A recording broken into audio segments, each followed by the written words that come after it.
What's up, everyone? Welcome back to another episode of the Heel Hookers podcast, episode 84. Let's fucking go. We got some fights to get into, some stuff to talk about, but we brought it up on the preview. Not the greatest card heading into it, not the greatest card coming out of it, for sure. UFC Apex, Tuivasa versus Tybura. It's always hard when when it's the end of the night is the big bummer. You know what I mean? Yeah, because the prelims were pretty good. Yes. But the end of the card definitely left a salty taste in my mouth. Yes. Even on the main card, there were some good things. We had some fun moments, some good stuff. But before we get into all of that, as always, like and subscribe if you enjoy the content. It always helps out. Let's fucking go. Yeah, if you enjoy the one comment we've made in here, just like and subscribe. Yeah. But yeah, main event though. Tai Tuivasa versus Marcin Tybura. It was one of those things. We're going into it. Obviously, you got fucking Tai, fucking Bam Bam. He's a fan favorite. Everyone loves him. Everyone's going to want to see him do good. 3-fight losing streak heading in, but of course, it's against some of the best people inside the heavyweight division. There's no real shame in that. But then you got Marcin Tybura, who, in all reality, isn't that bad. He really is not. Out of his last 10 fights, I believe it is, he's had 2 losses, and that's to Tom Aspinall and Alexander Volkov. Yeah. Yes. That is, in all reality, that's amazing to do in the heavyweight division. It's just, he's not that exciting. He doesn't have big power. He's not that fun to watch. He can grapple, but he's not that great of a grappler, so he'll lose to the better grapplers. He's just one of a real meat and potatoes kind of guy in the heavyweight division, just an overall skill set. Mm-hmm. But with having that overall general skill set, when your grappling is so far below even the heavyweight normal, you know what I mean? It's Tybura can run through you. Yeah. And that's what happened with the grappling. Yeah, it was really sad because going into it, it's fine. Ty's only losing streak was a 3-fight losing streak before. He'll get the win, just hoping MMA math worked for once. And he hurt. I know. That's why I said for once, cross your fingers, hope for it. But he had Tybura hurt. He cut him open. It was a nasty elbow. He landed a few good strikes, but once he got taken down, he was fucked. He couldn't do anything from there. It was crazy, bro. I don't know what Ty is made out of, because at one point, Tybura, at multiple points actually, he had the body lock and was just on his back, just punching away. And you see Ty's head just ding, ding, ding, ding, ding. He's like, okay, I can't take this. Let's roll to the back and cover up for a second. And then he'd get back to it and just ding, ding, ding, ding, until Tybura actually finally got the choke. He looked mildly inconvenienced in those positions. Yes, he didn't even look like he was getting hurt. He just looked annoyed, damn, what do I do now? Dude didn't even get lumped up on the head from that, because the total strikes for that. So, because it ended, 4:08 the first round. Yes. Just over 4 minutes of the first round. The total strikes landed were 73 in favor of Tybura and 18 in favor of Tuivasa. The 18 were in the beginning when he had him cut open and all that. Yeah, so with the significant strikes, it was 27 to 15. Yeah, those 15, those were the elbows that he was smacking off of his dome, which in all credit to, I just feel it kind of shows actually how good, sharp, and just everything about Tom Aspinall, because Tom went out there, just fucking binked him right on the chin, put him down, and got him out of there. You have Ty, who's one of the heaviest handed guys in that division, smashing elbows into his fucking head. He got him cut open, bleeding all over the place, but he didn't knock him down. He was still in there, was still fully in the fight, So it's just one of those things where it's just the precision, timing, placement, it just plays way more into it. And then if that was any other heavyweight on top of Ty teeing off like that, they probably would have gotten the finish. But it's with Marcin not being the strongest, those were still a lot of good shots though. But like you said, Ty was literally just looking up as if come on, when is he gonna fall off of me so I can stand up or something? Because it's I know he's not no Iron Chin or anything like that, but either way, he even does if gotta fucking no, I know that he does, but it's I know that he's been put out before, and Tybura, he goes to decision a lot. He doesn't put people out a lot, but he has. It's just watching him eat those strikes, though. It's bro, how? His head, bing, bing, bing. Yeah, it sucks, though. It was very sad. Because, Tybura, obviously, because once he, had him on the ground, just, in full position, and, just had control on him, it's, all Ty is trying to do is just like stand up and explode out of positions, and it's like, you're not Derek Lewis. That's not going to work every time. You know what I mean? Like, and even with Derek Lewis, that doesn't work every time. It's like there are just like certain opponents and shit that like they're going to be strong enough, have enough technique where you can't just pull that bullshit and get away with it and just be able to stand up and start striking again. Tybura keeps him down, gets on the rear naked choke, and he held that shit for a long ass time. Wasn't fully like under like the chin. It was kind of like on or under the under the chin. It was like on it, and ended up like putting him out at like for a short second once like the ref pulled him off. Yeah, he did a really good job at calling that, because like he was barely out, which, you know, I'm not trying to talk shit or anything. It was just like, you know, he was about to go out. Herb seen it. It was Herb, right? Seen it immediately. I think so. And just grabbed his arm, seen it was a limp, and like, you know, he's like, nah, stop it. And he came right back. It's not like he was out. So very good call on him for that. Yes, it was Herb. Yeah. Like he just caught it perfectly, you know? No, yeah. And because, like it was basically like right after he let go, you seen like, you know, like Ty was there for a second, but life, exactly. But that's the thing, just it's like so many times you see that people, you know, they've been out for a second, so it takes them a little bit longer to get out. Like you could tell he was just put out and like right back to it. Yeah. So sucks to see for Ty. Great for Tybura to get that sub. With Ty being on a 4-fight losing streak now, where do you think that puts him at, like, just overall in his career in the division? He just turned 31 years old on Saturday as well, which does suck for him, taking a rough loss like that on his birthday. You seen afterward, just like fucking punching the mat, just angry and shit, like just yeah, it definitely sucks. But yeah, where do you think that puts him though in the division? I mean, technically it was number 9 versus number 10, but it's like, with the way things have been going with him, I would just, he's still young, so I know that they can I don't know like what type of potential they see in him and what they want to do, because I feel like they're gonna end up using him as somebody to get past, and it's like, hey, you're a good grappler, let's have you fight, or hey, like, you know what I mean?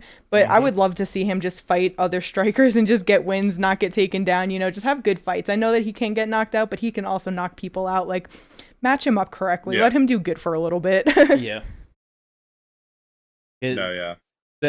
it's like, I feel like especially with like with his losses, like Sirogan, Pavlovich, Volkov, those are literally all guys like in the very top of the division, like some of the best guys out there.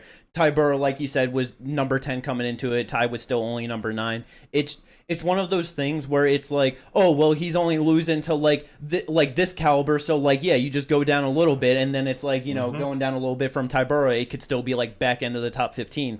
But it's just like, you're on a 4-fight losing streak and you have been finished in every single one of those bouts. You should not be fighting in the top 15. It's like, I hate their slow grind out of the top 15 that the UFC does. Yeah. It fucking sucks. It's just because big names and stuff and like, you know, fun fights, so they're going to do it. But like, I'm glad that at least 2 of them were subs, and it's not like he's been knocked out in the last 4. And, you know, with the last 2 of them being subs, because it's like, I feel like when people are getting knocked out so much by the top end, you know, they end up getting knocked out 4 times by the top people. They start going down. It's like their chin is gone, bro. Now you're putting them against people that aren't that good, but they've been knocked out 4 times out of their last 5 fights. Yep. Yeah. What do you expect is going to happen? Like, no, yeah, exactly. And just too much damage accumulates. Yeah. It really is just crazy too, just how fast the fucking sport changes and shit. Because 2 years ago, fucking knocks out Derek Lewis in the top 5 of the division. You know what I mean? Like, fucking dropped Cyril Gane in their fight. Like, if he beat Cyril Gane in that fight, we would have gotten John Jones versus Tai Tuivasa for the fucking vacant heavyweight title in fucking March. Which probably would have ended the same way. But... Oh, yeah. It probably would have been easier than Cyril Gane, honestly. Like, but, you know, it's just one of those things. Like, yeah, in the top 5, fucking right on the cusp of a title shot. And, 4-fight losing streak now. I just want to see him, because after his last 3-fight losing streak, he started to fight Stefan Struve, Harry Hunsucker, Greg Hardy, all guys that he should have easily been knocking out, which he did. Put him on a 5-fight knockout streak, ending with Derek Lewis. Just go back to that. Like you said, he's 31, he's still young. He's a fan favorite, so it's like people aren't gonna. people don't give a fuck like who he's fighting or whatever. It's like if it's Ty versus someone and it's put appropriately on the right card in the right spot, people are happy. That's why I'm scared that they're gonna, because he's a fan favorite and he's been losing, that they're gonna match him up with other people coming up that have wrestling and grappling, and it's like, yo, get this name on your resume. You know what I mean? Hopefully they'll do him right, but it's just I don't know, because I don't know, even with like think about it, it's not like there really is much heavyweights coming up that have, you know, like grappling like that, where like they're really kind of using it as like a big weapon or anything. No, I know, but it's just like, I feel like it'll be his luck that in his next fight they're gonna give him like Carl Williams. Carl Williams wins his next fight against Tafa, and then they're like, yo, Tai Tuivasa. Like, you know what I'm saying? Like, I feel like I know that there's not a whole lot of people, but like the few that there are, I just feel like they're going to want to push them because they can do well against people that cannot grapple. So it's like, let's get them up to the top. Who better to give them than someone that cannot grapple and has a big name? Yeah. I hope it doesn't go that way, but it just, we know what the UFC does. A very good point. Well, with the way I see the UFC, they're probably going to try and match him up with someone who's still in the top 15. Like, I get what you guys are saying, but they're more than likely still going to drop. Because I just wouldn't be surprised if he drops even below Jar Jar at this point and he gets put at number 11 himself, and that, you know what I mean? So like it might be another top 15 fight, but either way, it's just. And then they'll put him up against like Alexander Romanov, who uses grappling, offensive grappling. Yeah, like literally 13 to 15 are all guys that can grapple him, you know what I mean? Yeah. Like, yep. Yeah, that. You brought up. Exactly. You brought up Carl Williams. I was going to bring up Shamil. Yeah, that's very true. Yeah, there for sure are, you know, the guys there that can do it, but I don't know. Well, it's just one of those things where you just got to see what the UFC wants to do with them, because you know someone like Ty, and it sucks too because it was a real rough loss, and he'll probably be really pissed off just talking about once they get the win, just. That's fucking half your money right there. You know what I mean? Yeah. Like, that's a big thing. And so I wouldn't be surprised if we see him in a fight probably sooner than, like, you know, what it should be, just taking something short notice, probably not the most favorable thing. And it's like, if he loses again, goes on a 5-fight losing streak, then it's like, I don't know. Like, we've seen guys get graced very much by the UFC and staying around much longer than they should be. Ty could easily be one of those guys as a fan favorite, but you just don't want to see it. Yeah. No, yeah. With Tybura, though, definitely a nice solid win for him to get that. Like we were saying earlier, number 10 coming in, beat number 9. Jailton Almeida makes all the sense after this. He just got absolutely blasted in the second round by Curtis Blades trying to move up. He's ranked number 7 right now. First round sub for fucking Martin. Yeah, let's see which grappler can start moving back up into that division. You know what I mean? It'll just be really good. I feel like that's what you do with them. Hell yeah. So not the result we wanted in the main event, but not a bad fight at all. It was still you know, like good entertainment. The co-main event, though, it sucks because we got robbed of the entertainment in this one. Well, kind of. I mean, it resulted in some more entertainment, but yes, that is very, very true. Brian Battle versus Ange Loosa.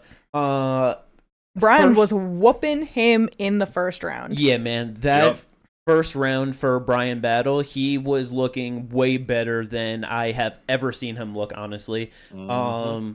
Just every single part of the game, he was just better than Loosa in, just touching him up all over, touching him to the body, to the head, kicking his legs. Like, he was just doing very good in that fight. Throwing a whole lot of knees in there, just... best performance so far of his career in the UFC. Then the second round starts. A minute in, it was like actually kind of like tricky at first, just like watching it live, because there was like a real nice little head clash where Battle Ange like went to shoot and like fake a takedown or whatever, and Battle like started to drop his level. His chin smashed right on the top of the head of Loosa, which just way worse for Battle in that, and then just pushes off, like, you know, from that exchange. Thumb goes right into the eye, and so Loosa, you know, like starts calling it just like that he got poked.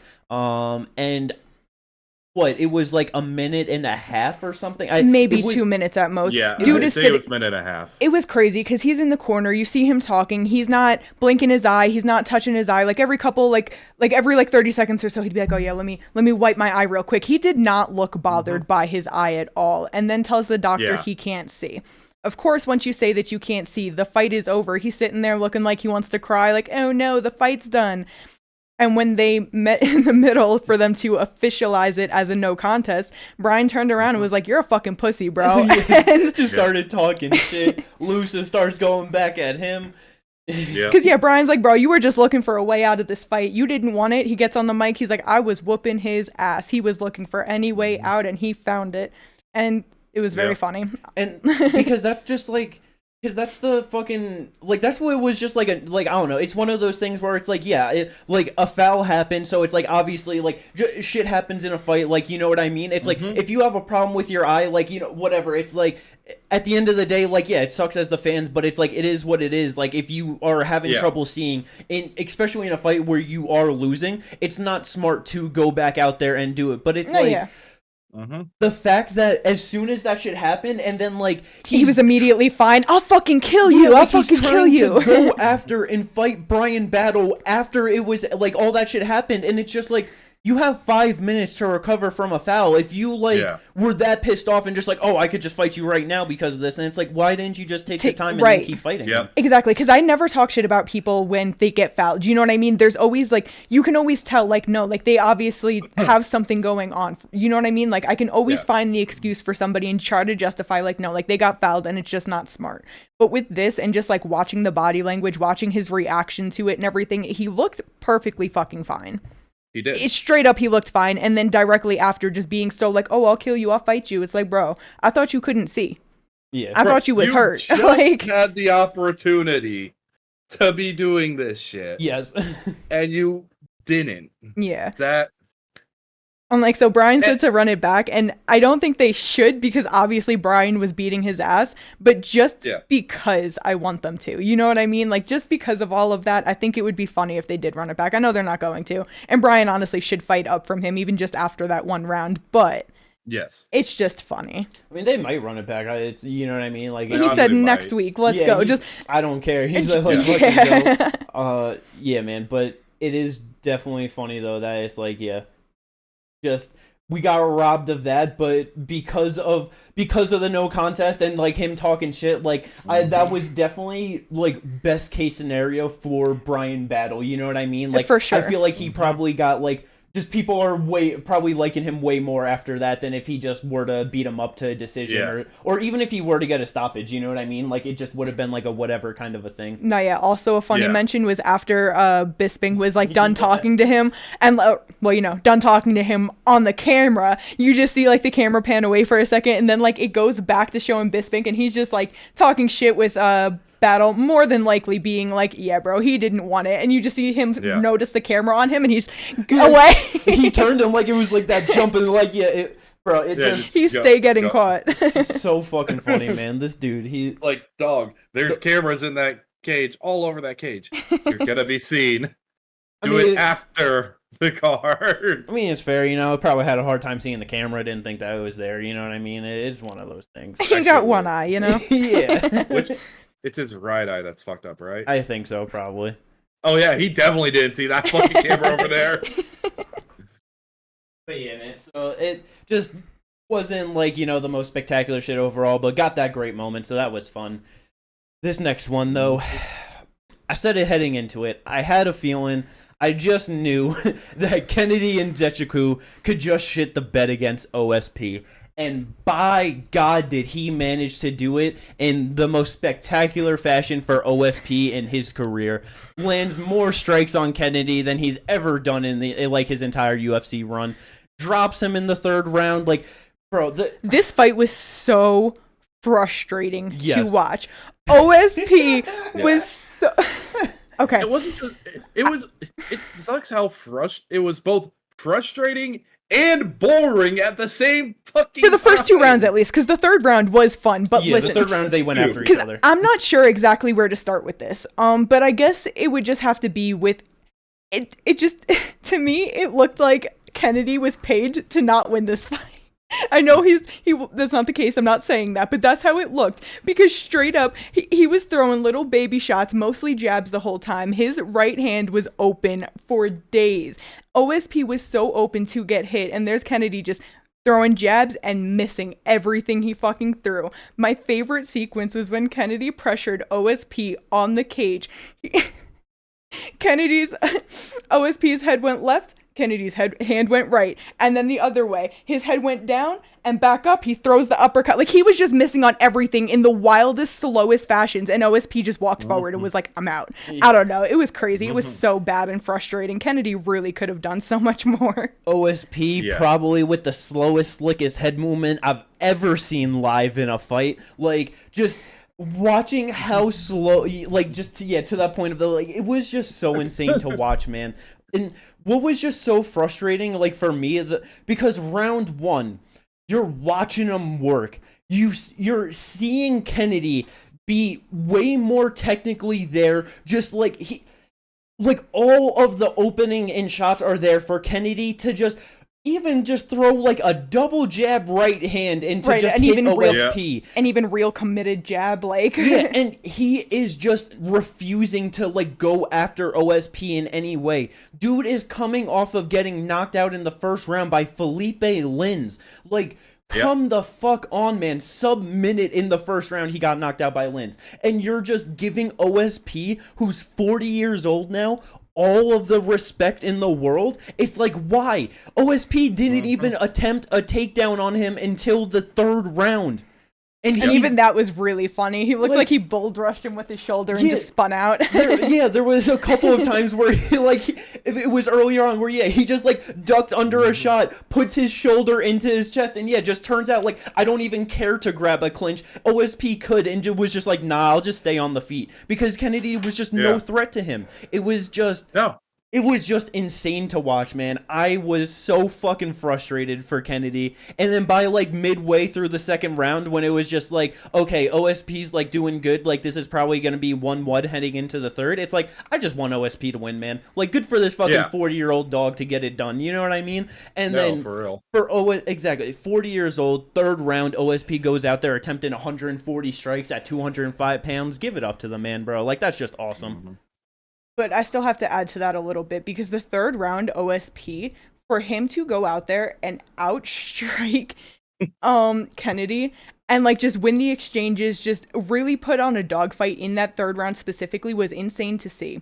Because you could see the tiredness in this man. You know when you go to the gym and you just do a little bit too much and your arms are just on fire and like it hurts to even bring them up? He looked like he just had strain and exhaustion running through his body, still outstriking this man. I could feel the heaviness in his arms. Still doing it though. Like, there were so many times where I was watching the head movement of fucking OSP and it's like, he's doing the same thing every time. Yep. Just because there was one point he had him up against Cage and he was like down like this, going like left, right. And I'm like, bro, right hand, left hand, he's out. What are you doing? Yeah, this was, it's crazy that someone, like, that's why MMA is just so fun and just so funny sometimes. Like, this dude knocked out Carlos Olberg. Yes. A young, very good kickboxer. And this dude struggled losing a decision to OSP. That's 40 years old. Like, it's just absolutely incredible. Just styles make fights, man. You know what I mean? It's like I'm sorry, like OSP's always just been known for being like an awkward southpaw. Just, you know what I mean? He's got like a decent left hand. He's got some good left kicks, but like there was that fucking one front kick that he landed real nice on fucking Kennedy, which I was not expecting that shit at all. I know Kennedy wasn't. That if like a little bit more power, a little bit closer up, he might have knocked Kennedy unconscious with that shit. Yeah. But one thing I can think of is he was coming off that KO loss to Dustin Jacoby. Yeah, this is just what he does. He gets knocked out, he loses a split decision, and then he gets his feeling back, you know? Gets the momentum. We'll see. But yeah, we'll see. Good work for OSP, though. Absolutely terrible for Kennedy and Nzechukwu. I will probably never pick him on Tapology again. Let's fucking go. The next one, though. This one is insane. Yeah, So, Christian Rodriguez versus Isaac Dolgarian heading into this one. C-Rod moving up to 145 pounds after missing weight multiple times at 135. Second fight at 145 inside the UFC. And third fight in a row fighting an undefeated fighter, which is just kind of a crazy thing. They're just giving this motherfucker just all the undefeated prospects they got. Gets the split decision over him, so that's 3 O's in a row that he takes. What do you guys think about that decision? I think this one was fucked. I never used the word robbery, but this, honestly, like, it was just kind of crazy because first round, Isaac clearly 10-8'd him. Like, that was so clear. Third round, Christian obviously 10-8'd Isaac. So that was just a wild thing to have 2 10-8s for each person. But round 2, I do not know how 2 judges gave that to C-Rod. When it comes to striking, they were 4 off in significant striking in favor of C-Rod and 3 off in total strikes in favor of C-Rod. Yes, Christian landed the one most impactful shot, but it didn't do anything to Isaac. He threw up that knee, it landed clean, but Isaac kept doing what he was doing. He didn't drop, he wasn't cut, he wasn't stumbled. It was just another big shot. Isaac had 4 of 6 takedowns with 4 minutes and 11 seconds of control time. When you are so close in striking and there wasn't anything too big done, because people are like, oh, well, Christian threw that knee, so he won the round. It's like that one knee does not take over everything else Isaac did. I don't know how C-Rod got that on 2 judges' scorecards. That is just insane to me. Insane. Yeah, because even with like just the control time and the like the takedowns, it's like I know the first round that's where it was like much more dominant of like going for the Peruvian necktie, going for submissions, like, you know, but it's like he was still just dominating him in the grappling throughout that entire round. It's like like effective striking and grappling on the same level. You know what I mean? It's like I don't know, man. That watching that live very much felt like a fucking Isaac round, and because it's like after the 10-8, it was like, okay, this could go to a draw if Isaac is exhausted, or like we'll see. Round 2, he clearly won it. So there was no way that C-Rod could have possibly taken it, even though he 10-8'd him round 3, because, man, Isaac was gassed at that point. He was so tired. God. He would lay there and get beat up to gather the energy to like, okay, now I'm moving so that you can't stop it. And then he'd get beat up and no, I'm moving so you can't stop it. That like, especially after watching this one, because I, thought that Isaac gonna be able to get it done early, just because going into it 6-0, all first round finishes. People definitely have to stop fighting C-Rod with the intention that they think they're gonna get him out of there in the first round, because it's just another guy, like fucking Raul Rosas just went the fuck after him round 1, and then just couldn't finish him, couldn't like keep up, and then was just exhausted. C-Rod took over. Isaac was able to like hang up more round 2, but still like through all of that of the first 10 minutes, just like doing his best to like dominate him, get him out of there when he had the chance.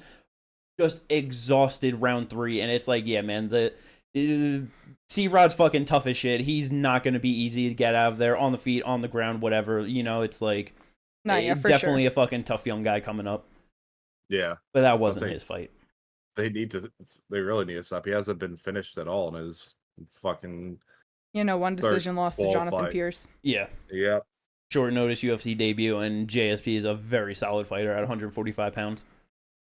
Yep. But yeah, so it's another feather in C-Rod's cap to, just 3 in a row taking guys O's. It's just pretty fucking cool. You don't see that happening to people that often, just constantly fighting undefeated fighters, you know what I mean? But yeah, it just a rough one, super close fight, but it is what it is. Heading into the next one, though, not at all what I was expecting, to be honest. Nah. Macy Chiasson versus Pannie Kianzad. It was a rematch. Well, because I said it in the preview that I was so excited to see what she weighed in at. We had 3 people miss weight on this card, and none of them were Macy. She weighed in at 135 and a half. Let's fucking go. This is the first time she's done it in 3 years to damn near the day. Good for her. And then the performance she put on, it was like, so not only did you come in on weight and looking great, but you fucking did your thing. Good for you, Macy. Yeah, because it didn't last very long, but it was extremely fun for the entire time. Yeah.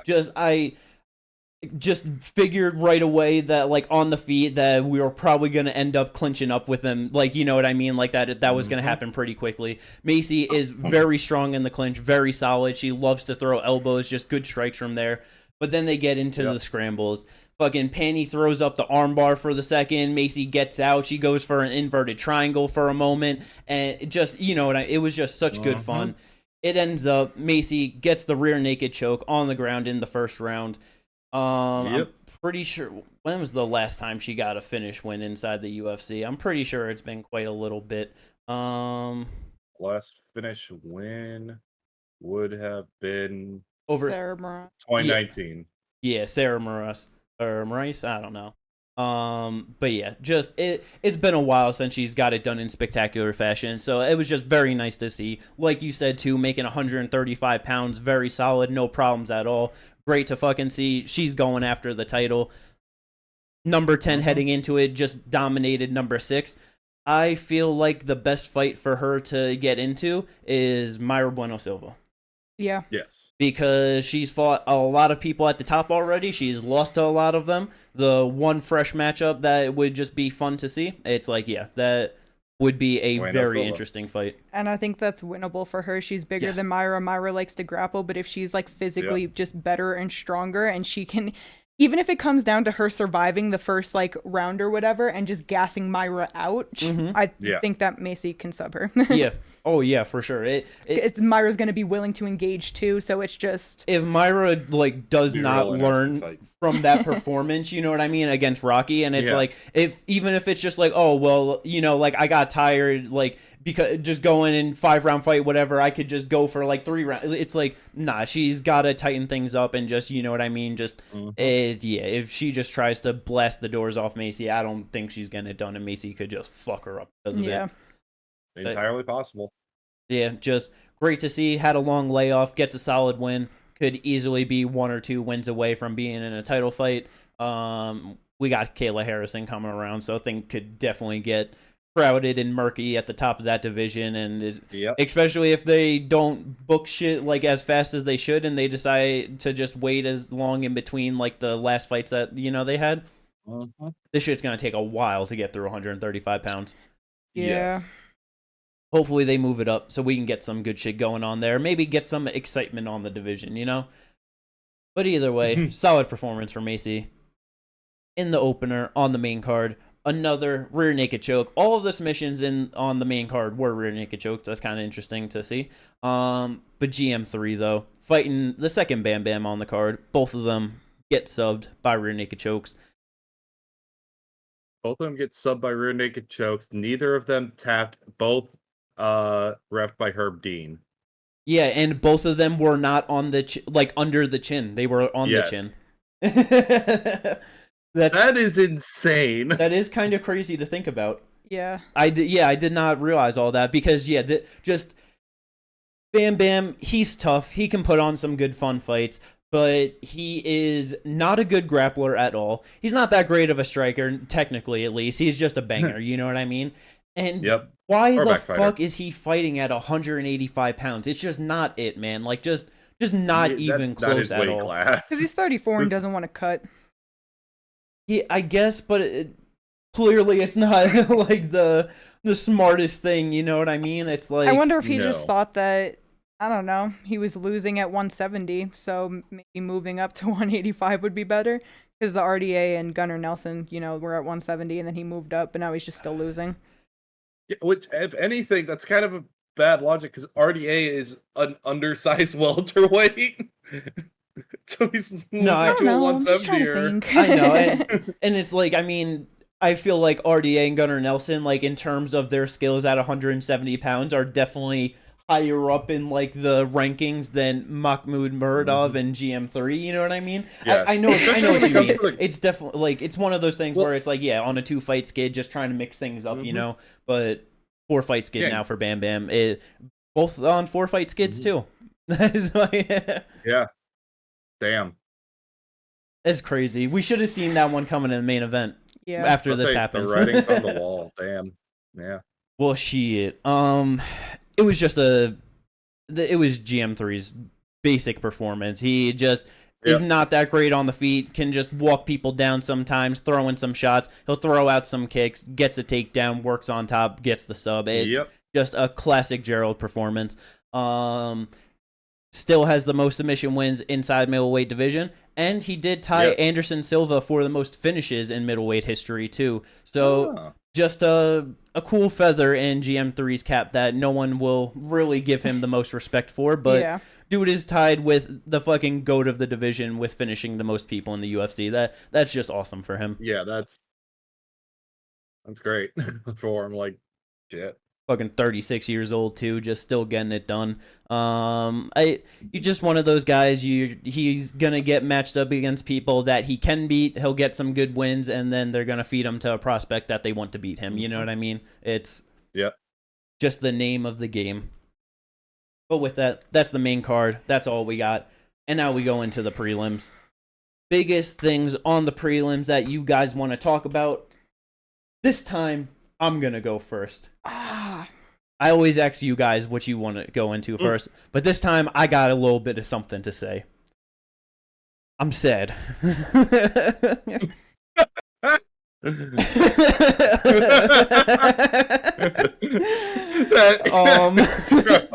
I got something to say.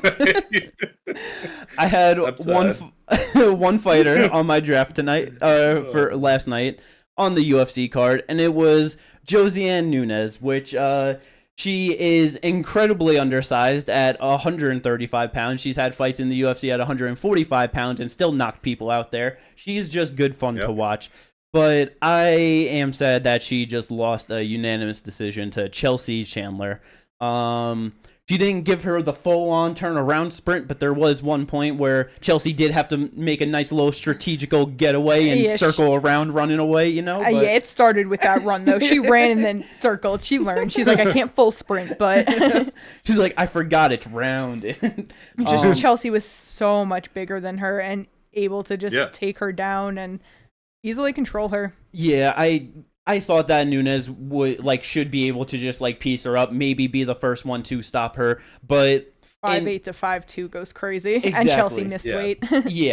Exactly. Missed weight. Norma Dumont, she's a fucking solid ass fighter, and she couldn't finish Chelsea Chandler. You know what I mean? It's clearly she's tough, but yeah, that size disparity is too much, even at that low end of the division.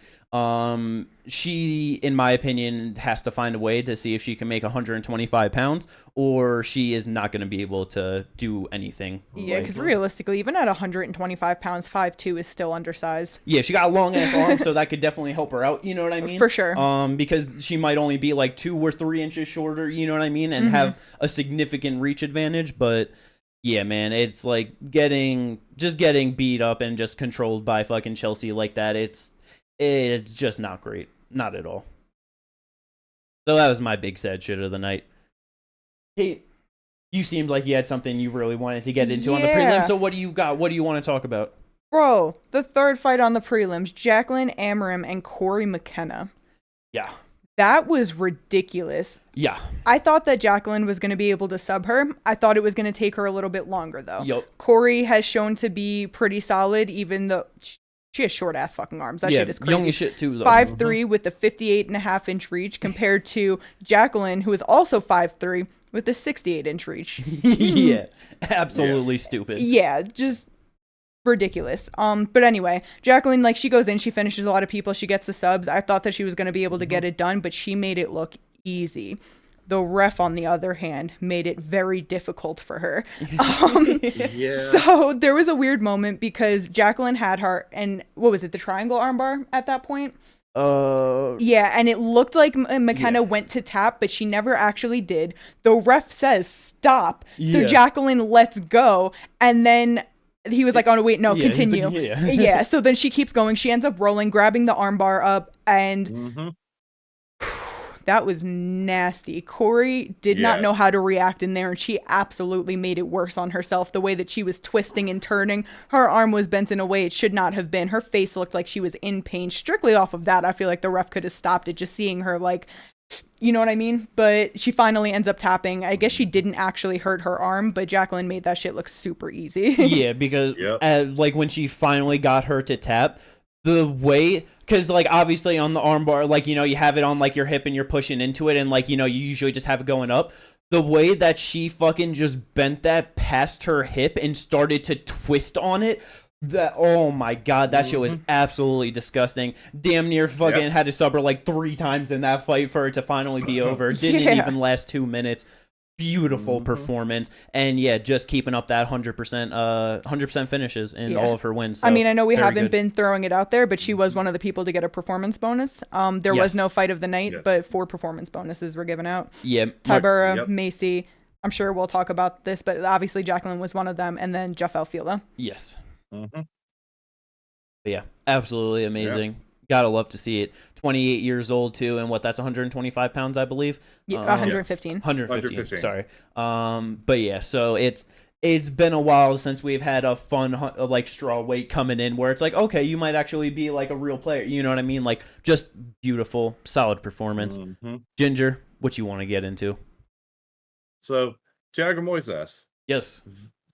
Him versus Mitch Ramirez. Very typical of a Thiago Moises fight up through 2 rounds, you know, laying some good strikes, taking him down, doing all that. 3rd round, absolutely, Mitch Ramirez's legs were absolutely battered. Yeah. To the point where Thiago Moises gets one more in, goes down, and then just starts kicking the legs as he's down. Like, not even just the legs, man, the body. He was just kicking him. But I mean, with you bringing up the leg kicks, 48% of Thiago's strikes were landed to the legs. So even throughout it, when he was touching him up, taking him down, like, he was consistently throwing them leg kicks in there. But yeah, it wasn't like the most exciting throughout it. But once we got to that 3rd round and he dropped him and just started kicking him. Oh my god. Pretty insane. It's crazy too, because like there are some times where it's like people get kicked so many times and it does nothing.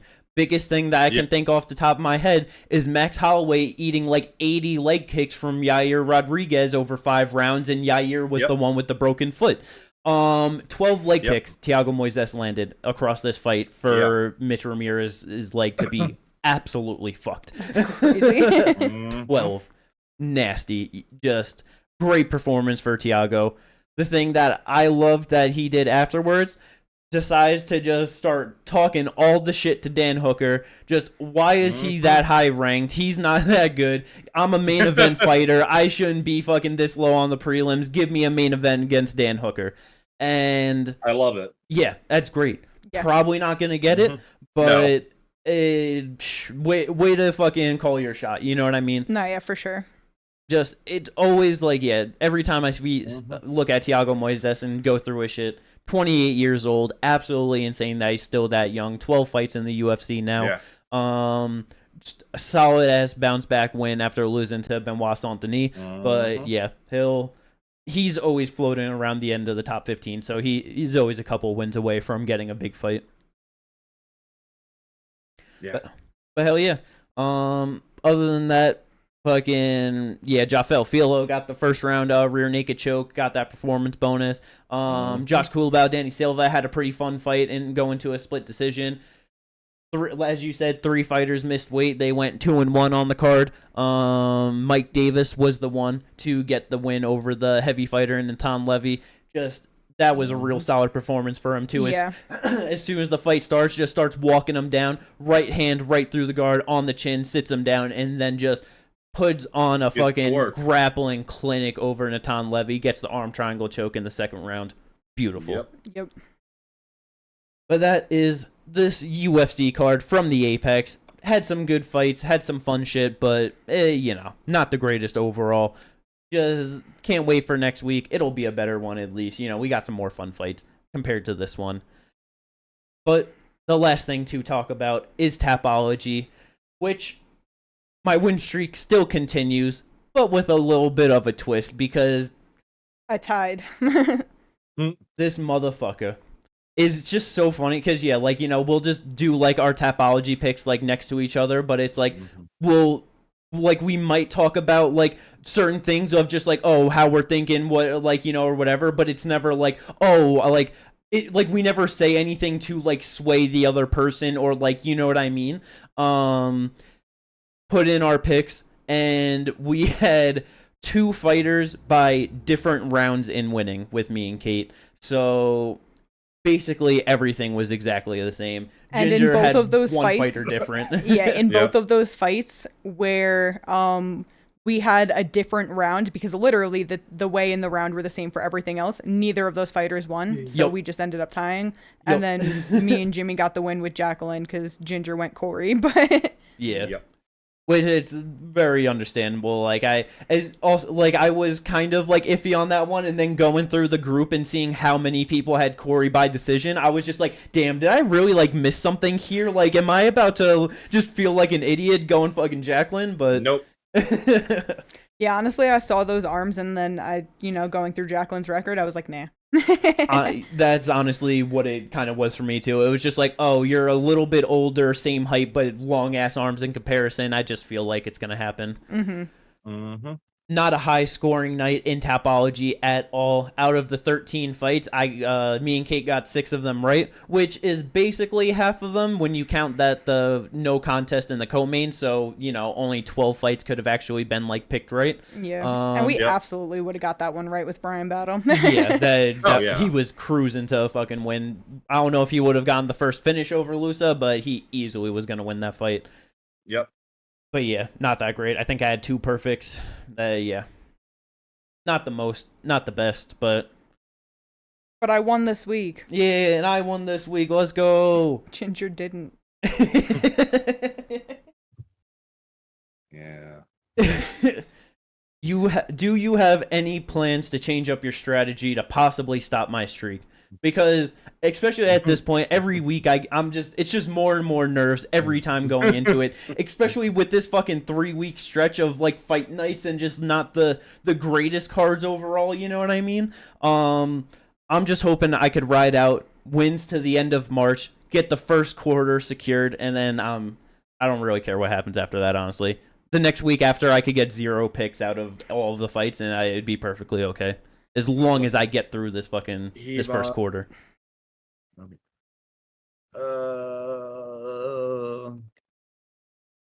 Yeah. Next week. Oh no, I don't know about next week. Okay. Oh no. You got no strategies to change your picking game?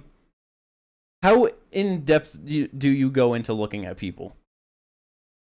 Kind of depends on the week, you know. Nah, I feel you. Because those like 2 weeks where I was like, those few weeks where I was close to you, it was like, 0. just picking off just whatever you felt in the moment. Just vibes, yeah. I mean, I don't know. Maybe that would be. It damn near worked. Well, let's see how it plays out, though. I will never be confident in my Tapology picks for the most part, but I'm getting lucky this year. So, yeah. Me and Kate on top now. Yeah. Do we just start a new streak of us tying a whole bunch? And it's like my streak is at whatever point and you also have your own streak? That would be really funny. No, that'd be annoying. Yeah. I'm going to try my best to think of what you would pick for the fights and then just start going with that. But let's go. That's the end of the podcast. Ain't nothing else to talk about. Not much going on. Can't wait for next week doing the preview, fight news. Ooh, there's going to be shit to talk about. Let's fucking go. Yep. Peace out, everyone. We'll catch you then.